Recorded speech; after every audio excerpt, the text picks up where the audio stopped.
कुछ बातें करना जरूर चाहूँगा और आप लोगों के माध्यम से मेवात के बच्चों को एक संदेश देना चाहूँगा कि जैसे मौलवी साहब ने कहा कि बहुत सटीक बात मौलवी साहब ने कही कि सबसे ज़रूरी जो चीज़ होती है दुनियाई एतबार से रोजी का मसला होता है, और हमारी मेवात में ख़ास तौर से जो सबसे बड़ी समस्या है वो बेरोजगारी की। इसकी वजह क्या है, इस पर गौर करने की जरूरत है। मैं एक टीचर हूँ, टीचर होने के नाते हम बिल्कुल छोटे बच्चों से लेकर के बड़े समाज तक जुड़े रहते हैं। हमारी जो मानसिकता है, जो हमारे समाज की मेंटलिटी है, वो ये होती है कि बच्चे को पढ़ाओ और पढ़ने के बाद सिर्फ और सिर्फ सरकारी नौकरी के लिए हम कोशिश करते हैं।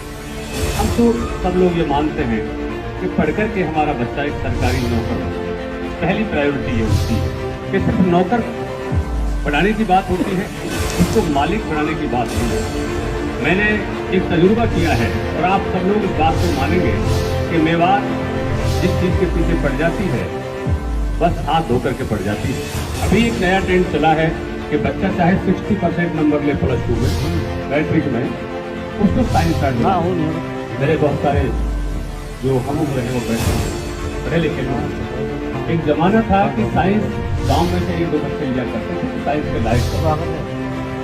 आज एक धर्रा बना लिया कि बच्चा नकल से पास हो, कैसे भी पास हो, तो साइंस साइड दिला दो, +2 पास करने के बाद सीधा और कोटा भेज दो और इसको MBBS बना दो। ये मानसिकता मैं इसको अच्छी नहीं मानता, क्योंकि इससे अनावश्यक रूप से बच्चे पर प्रेशर पड़ता है, बच्चा चला ही नहीं पाता साइंस। जबरदस्ती इसको आप MBBS डॉक्टर बनाना चाहते हैं, वो नहीं बन पाता। घर में टेंशन होती है, बच्चे पर प्रेशर बनता है और बहुत सारे बच्चे बेचारे में घर से निकल जाए। सिर्फ एक नौकर बनाने के लिए हम ये कोशिश करें। आज हम जो बैठे हैं, हम एक नौकर की बात नहीं कर रहे, हम उनके पास बैठे हैं जो नौकरी देंगे। हमें ये सोच बदलनी होगी। सबसे पहले मैं उन बच्चों से, जो बच्चे हमारे पढ़ रहे हैं, उनके पेरेंट्स से एक अपील करना चाहूँगा कि बच्चे का अपना एक इंटरेस्ट होता है, हर बच्चे की IQ एक अलग अलग होती है, उसका एक फील्ड होता है। आप क्यों साइंस के पीछे पड़ गए? साइंस दिलाइए उन बच्चों को जो साइंस चला सकते हैं। क्योंकि मैं साइंस का स्टूडेंट रहा हूँ, मुझे पता है, इसीलिए मैं कुछ बोल रहा हूँ। जो बच्चा साइंस नहीं चला सकता, आप उसे जबरदस्ती साइंस ना दिलाएं। जिस फील्ड में उसका इंटरेस्ट है, हर फील्ड में अगर आप नौकरी ही कराना चाहते हैं तो उनमें भी बहुत सारे आपको अपॉर्चुनिटी है, बहुत सारे ऑप्शन मिल जाते हैं, बहुत सारे कोर्सेज हैं। और अगर साइंस की दिला दी तो MBBS जरूरी है क्या? उसको अगर वो MBBS कर नहीं सकता, बहुत सारे पैरामेडिकल कोर्स अनावश्यक रूप से बच्चे पर प्रेशर ना दिया जाए। ये तो उनकी बात है कि जो नौकरी ही कराना चाहते हैं। अब बात आती है कि नौकरी जो करता है वो सिर्फ अपने खुद लग गया। मान लीजिए मैं लग गया तो जरूरी नहीं है कि मेरा बेटा नौकरी करेगा। और जो बिजनेस करते हैं वो पीढ़ी दर पीढ़ी के लिए अपना एक रास्ता बनाते हैं। आने वाले बच्चे, उनके बच्चे, और अगर बहुत अच्छा चलता है तो पीढ़ियों के लिए एक बिजनेस हो जाता है। तो मैं इस मौके पर एक अपील करना चाहूँगा अपने सभी गार्जियन से कि आप बच्चों को जरूर पढ़ाएं, लेकिन उसका IQ लेवल चेक करा करके, उसकी काउंसलिंग करा करके, और जहां उसका मन है उस फील्ड में उस बच्चे को दें। और पढ़ने के बाद फिर आप कोशिश ये करें कि वो अपना बिजनेस कर ले, जैसे मैन्युफैक्चरिंग कंपनी है, ऐसा कर ले, 3-4 तरह का होता है, दुकान कर ले, कुछ और कुछ कर ले। तो अगर हमारा ध्यान केवल और केवल सरकारी नौकरी पर रहा, क्योंकि सरकार के पास जो रिसोर्सेज होते हैं उनमें तो 67% आदमियों को नौकरी दे पाएगी गवर्नमेंट। कोई भी सरकार हो, सरकार का कोई कसूर नहीं होता, उनके पास जो संसाधन होते हैं उतने को ही वो नौकरी दे पाएंगे। सब लोगों को, पढ़े लिखों को तो नौकरी नहीं दे पाएंगे। रही बात प्राइवेट सेक्टर की, प्राइवेट सेक्टर में जो बच्चा जाना चाहता है चला जाए, लेकिन सोच ये बच्चों, हम नौकर क्यों बने, हम मालिक क्यों नहीं बने? और ये मालिक ही तो है। अब ये बजाय 4 बच्चे, हो सकता है कि ये सैकड़ों आदमियों को रोजगार दे देंगे। इसमें चाहे 15 और 20 बंदे काम करें, लेकिन इसका जो नेटवर्क है, आप देखिए दुकानदार को वहाँ उसके आगे कोई सप्लायर होगा और बहुत सारे इसके जो आगे तक ही नेटवर्क होगा, उसमें सैकड़ों की तादाद में, हजारों की तादाद में लोग जॉब से जुड़ जाएंगे। तो मैं आप सभी से एक अपील करना चाहता हूँ कि हम अपनी मेंटलिटी को थोड़ा चेंज करें। बच्चे को पढ़ाएं जरूर, लेकिन उसको जिस लाइन में बच्चा जाना चाहता है उस लाइन में जाए। आप देख रहे हैं कि मेवात में आज हमारा जो यूथ एक तरह से भटक रहा है। क्यों भटक रहा है? जिस बच्चे के पास रोजगार होता है वो नहीं भटकता, चाहे वो रेहड़ी लगा रहा हो। तो छोटी सी मिसाल दो, अगर बच्चा रेहड़ी भी लगा रहा है तो वो भी रास्ता नहीं भटकेगा। आज हमारा बेरोजगार बच्चा पढ़ लिखने के बाद भी तरह तरह की गलत आदतों में फंस चुका है। हम सबकी जिम्मेदारी बनती है कि हम उस ऐसे माहौल को जो आज तो कल हमारा यूथ ही खराब हो गया तो हमारे पास कुछ नहीं रहेगा, उसको सुधारने की कोशिश करें, अपने बच्चों की काउंसलिंग करें, घर का माहौल अच्छा करें, उनकी सोसाइटी जिन बच्चों के साथ है, अगर कोई गलत बच्चे के साथ सोसाइटी है उसे रोकें। सारे समाज की जिम्मेदारी होती है ये। पहले एक जमाना था, अगर एक बच्चा कोई गलत काम करता था तो पड़ोसी भी उसको धमकाता था। आज दुर्भाग्यवश ऐसा हो गया कि पड़ोसी ये चाहता है कि इसका बच्चा खराब क्यों ना हो जाए।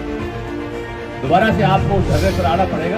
आज से 50 साल बाद जो पहले हालात थे उस पर जाना पड़ेगा। समाज का ताना बाना आपको मजबूत करके, गांव के अंदर, मोहल्ले के अंदर एक अच्छा माहौल पैदा करके, अगर किसी का बच्चा किसी गलत रास्ते पर जा रहा है, कोई नशा करता है, तरह तरह के बच्चे नशे करते हैं, उनको रोको। वरना ये मत सोचो कि इसका बच्चा कर रहा है, कल को ये आग तेरे घर में भी जलेगी। ये सोच करके हमारी सबकी जिम्मेदारी बनती है। आज हम इतने कमजोर हो गए कि आप हम गलत को गलत नहीं कहते। अगर कोई बच्चा कर रहा है गलत तो उसे हम गलत नहीं कर सकते। आज हमारी हिम्मत मजबूत है। क्या वजह है, इस पर भी सोचना होगा। इसके बाद उन बच्चों के लिए अच्छी काउंसलिंग करके उसके रोजगार के धंधे, मतलब उसको बढ़ावा मिले। एक बात मैंने और देखी है बिजनेस में कि हमारे यहाँ मेवात के अंदर जो हमारे बच्चे बिजनेस करते हैं, उन बच्चों को फेल करने में हमारे लोगों का बहुत बड़ा सहयोग है। और ये हमारे लोगों का मतलब मेरा ये हिंदू मुसलमान की कुछ नहीं है, मेवात की बात नहीं कर रहा हूँ। सब आते हैं, हम सब मेवाती हैं कि ना कोई हिंदू है ना मुसलमान, हम मेवाती हैं। हम मेवाती लफ्ज में इस्तेमाल कर रहे हैं कि वहाँ उनको उधार सुधार लेकर के उनकी उधार नहीं देते। मौलवी साहब ने एक बात कही थी कि बिजनेस का उसूल है कि 3 साल तक तो आदमी वेट करे, वेट कर लेते हैं, लेकिन हो क्या रहा है कि उससे उधार लेकर के उसको उधार नहीं पड़ती, पीछे से माल नहीं आता, वो बेचारा जेब में बेच करके आगे दुकान बंद करे। तो मैं एक अपील करना चाहता हूँ, बिजनेस कोई भी कर रहा है उसका पूरा सहयोग करें। सहयोग ये है कि आप माल ले रहे हैं तो उसको उसका पैसा पेमेंट कर दें। सारे बिजनेस की यही हालत मेवात के अंदर है। मैं नौ में रह रहा हूँ, मैंने बहुत सारे बिजनेसमैन देखे हैं, बेचारे वो महीने लेके बैठे रहते हैं, जी मेरा 20 लाख है, मेरा 10 लाख है उधार, अच्छे अच्छे आदमी उधार है। कई आदमी से मेरी बात फिर उधार आप देते क्यों उनको? तो गुरु जी आप आ गए तो आपको मैं कैसे मना करूँगा? आप ही तो नहीं दे रहे हो। जो आदमी नजदीक बैठ रहा है, जिसको मैं अच्छी तरह से जानता हूँ, वही तो मार रहा है।